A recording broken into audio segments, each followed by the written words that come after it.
Hello friends, मेरे digital classes में आप लोग का बहुत बहुत फिर से नए सेशन में स्वागत करता हूं।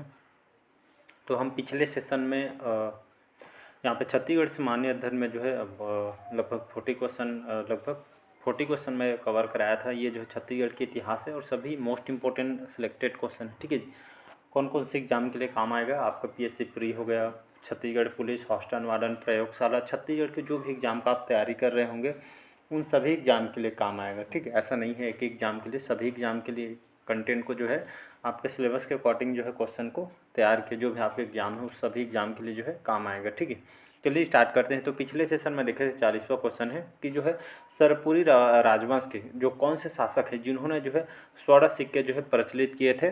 सरवराज, नरेंद्र, सुदेवराज या आपका डी है प्रसन्न मात्र जी। तो इसका जो करेक्ट आंसर हो जाएगा, ये कई बार आपके मेंस तक के पेपर में आया हुआ है। ठीक है जी, तो याद रखें प्रसन्न मात्र सरपुरी राजवंश के जो है प्रमुख शासक थे। इन्होंने जो है स्वर्ण सिक्के जो है इन्होंने चलाए थे। ठीक है जी, तो इसका डी ऑप्शन हो जाएगा करेक्ट है। एक्सप्लेन यहाँ पे देख लेते हैं, कंप्लीट पूरा छत्तीसगढ़ आपको जो है पढ़ाया हुआ है। तो यहाँ पे सरपुरी वंश के जो शासक प्रसन्न मात्र, इन्होंने अपने नाम से प्रसन्नपुर नामक नगर इन्होंने बसाया था, स्थापना की, और उन्होंने सोने व चांदी के पानी चढ़े वाले सिक्के इन्होंने जो है चलाए थे। ठीक है, सोने के सिक्के इन्होंने जो है चलाए थे। डायरेक्ट एग्जाम में क्वेश्चन आए हुए हैं। चलिए यहाँ पे अगला क्वेश्चन।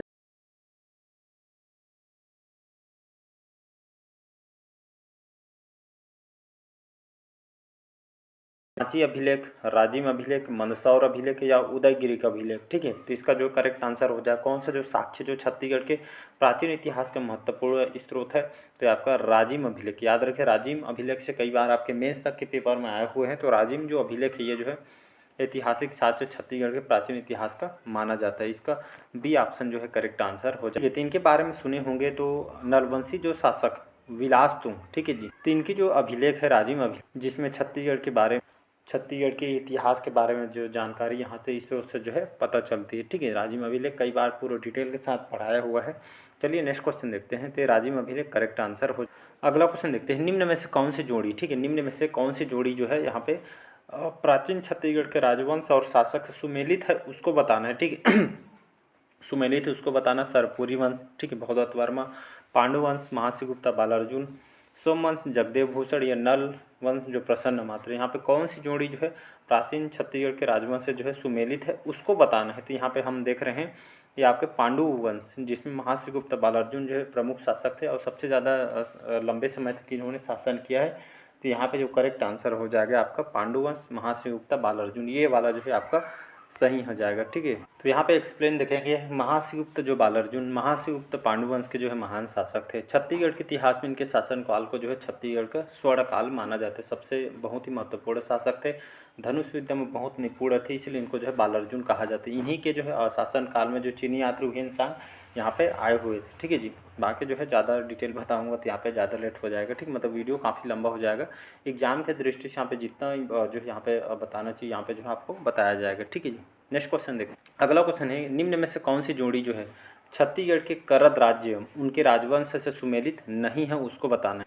तो यहाँ पे जो है छत्तीसगढ़ के करद राज्य उनके राजवंश से सुमेलित नहीं है उसको बताना है। सरगुजा, रक्सेल चौहान वंश, बस्तर काकती वंश, कवर्धा राजगुण वंश या राजनांदगांव कुशवाहा वंश।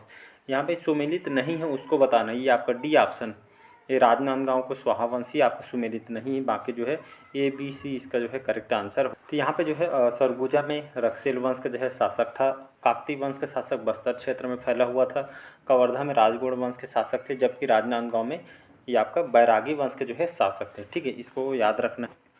चलिए अगला क्वेश्चन देखते हैं। 44 क्वेश्चन है, निम्नलिखित राजवंशों ने प्राचीन काल में छत्तीसगढ़ में शासन किया, उनका जो है सही कालक्रम, जो उनके जो है कालक्रम को यहाँ पे जो है चुनना है। ठीक है, तो राजर्षि तुल्य कुलवंश, ब है सरपुरी वंश, स है नलवंश, यद है आपका जो है चक्रकोट नागवंश। ठीक है, तो इसको जो है मैच करना है, मतलब कालक्रम अनुसार जो है इनके जो है जमाना है।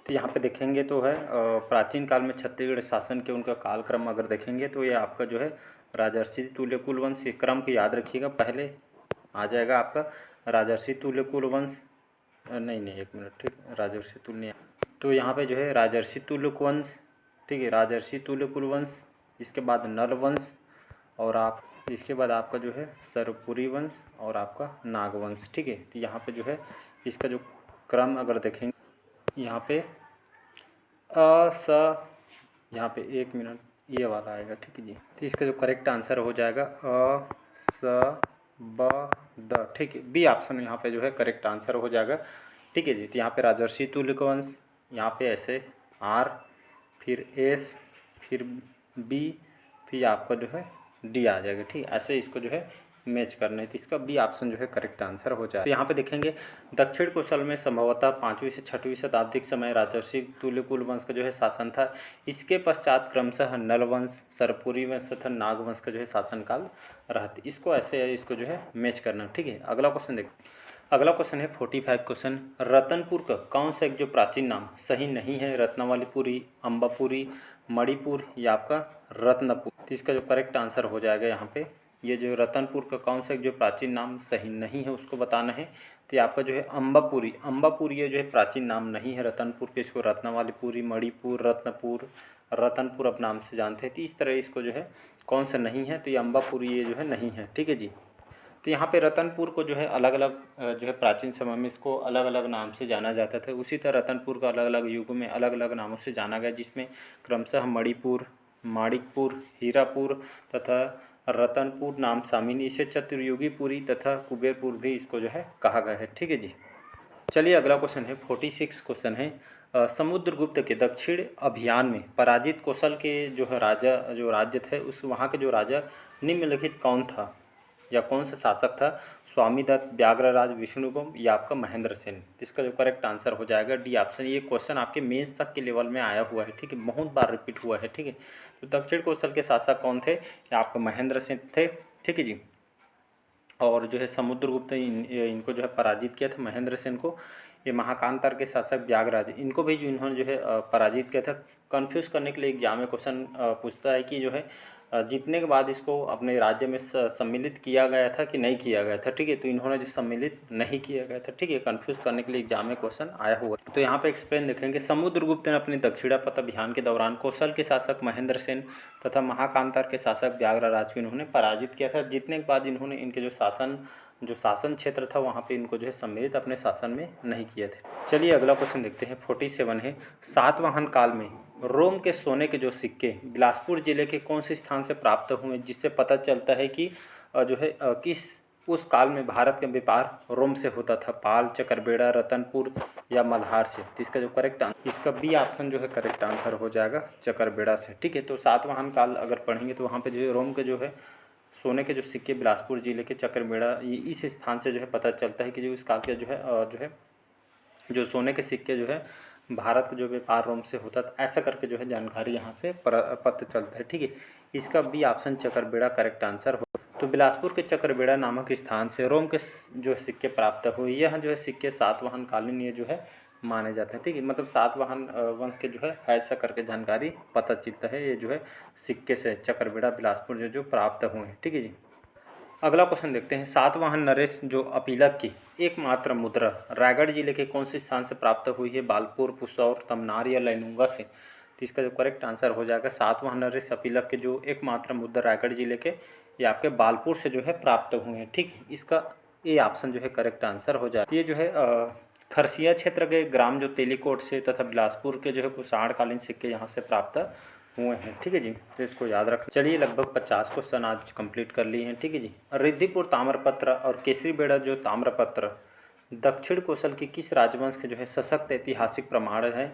नलवंश, राजर्षि तुल्यकुल वंश, सरपुरी वंश या उपरोक्त में से कोई नहीं। तो इसका जो करेक्ट आंसर हो जाएगा यहाँ पे नलवंश, ठीक है। तो रिद्धिपुर ताम्रपत्र और केसरीबेड़ा ताम्रपत्र के दक्षिण कौशल के कौन से राजवंश के सशक्त ऐतिहासिक प्रमाण मिले हैं? तो नलवंश के जो है यहाँ से ऐतिहासिक प्रमाण मिले हैं, ठीक है। ये ऑप्शन जो है करेक्ट आंसर हो जाएगा। यहाँ पे एक्सप्लेन देखते हैं कि नल वंश के विषय में रिद्धिपुर, केसरीबेड़ा, ठीक है, पांड्या पाथर, पोड़ागढ़, राजिम के अभिलेख आदि से जानकारी यहाँ से प्राप्त होती है।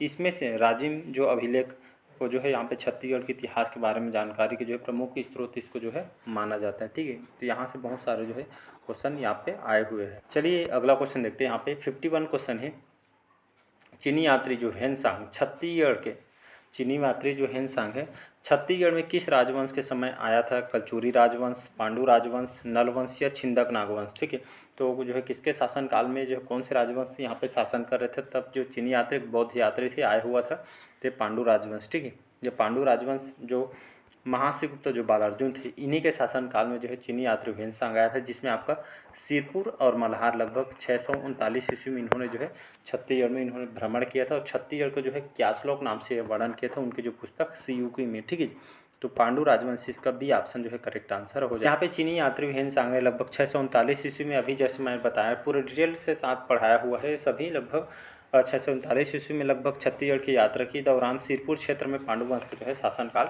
रहा था। ठीक, महाश्रीगुप्त बालार्जुन इन्हीं के शासनकाल में आए हुए थे।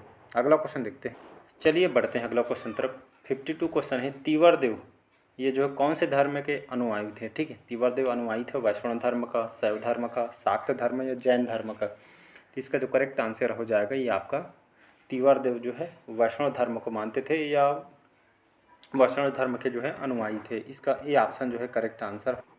तो पांडु वंश का जो है शासक तीवरदेव वैष्णव मत के अनुयायी था, जबकि इस वंश के जो अन्य शासक महाश्रीगुप्त जो बालार्जुन थे ये शैव धर्म को मानता था। एग्जाम में कई बार पूछा गया, जितने भी पांडु वंश के शासक थे ये सभी जो है वैष्णव धर्म को मानते थे, लेकिन यही अकेला शासक था महाश्रीगुप्त बालार्जुन, बहुत ही शक्तिशाली शासक था और लंबे समय तक इन्होंने शासन किया है। ठीक है, ये जो है शैव धर्म को मानता था। ठीक है, इस नोट डाउन करके रख लीजिएगा, ये महाश्रीगुप्त बालार्जुन एक अकेला शासक था जिन्हों शैव धर्म को मानता था, बाकी सभी जो है शासक वैष्णव धर्म को मानते थे।